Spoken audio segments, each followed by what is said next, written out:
G'day everyone, welcome to ArchiPalsTV. I'm your host David Langley and this is episode number 10 of ArchiPalsTV, where today we're going to talk about this, insulation, a really important part of your acoustic solution.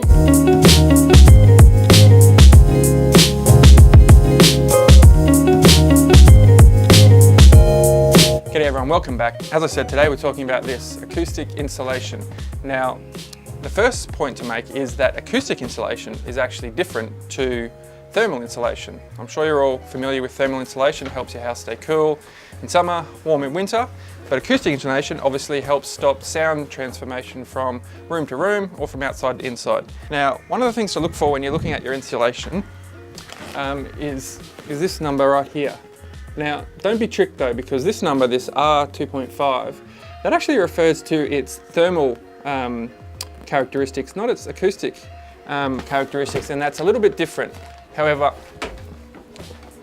it's still important because all houses in Australia need to reach a minimum thermal rating, and that's why they put this one on the front instead of the acoustic. It does do both.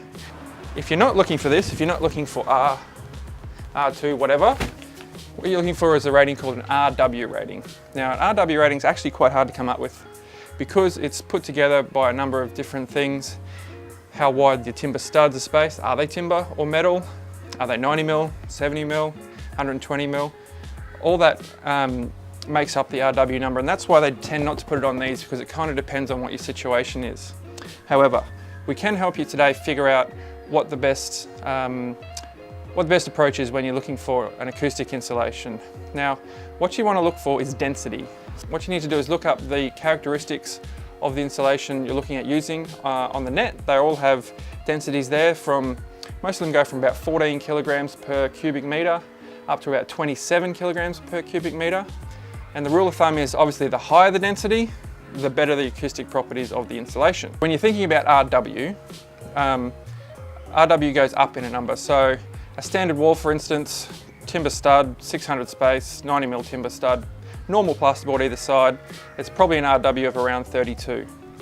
That RW, if you then add insulation into the mix, can go up to maybe 42. 10 RW up will equal 10 dB down. And I choose 10 for a specific reason, because for every 10 decibels you go either up or down, it doubles or halves. So 10 decibels quieter means you've halved the noise coming through your walls. So the price of these varies obviously product to product. There's different manufacturers that make it. This one's called Earthwall. It's a great product. Different densities, goes from about 14 to 27 kilograms per cubic meter. This one's about a 20. It was about $10.50 a square meter. That's a good number to keep in mind. And it covered about 7 square meters. So it was about $65 retail. Okay, so when you're thinking about your acoustic insulation, point number one, you have to protect everywhere. You can't just protect your walls. You've got to protect your walls, your windows, your floors, and your roof or ceiling, one of the two. You have to do that whole solution, otherwise the noise is just going to come through the floor because you protected the wall. So point number one, protect everywhere. Point number two, acoustic insulation is different to thermal insulation. Not much different, but it does have higher properties. So don't just get your thermal insulation and expect it to perform like acoustic insulation.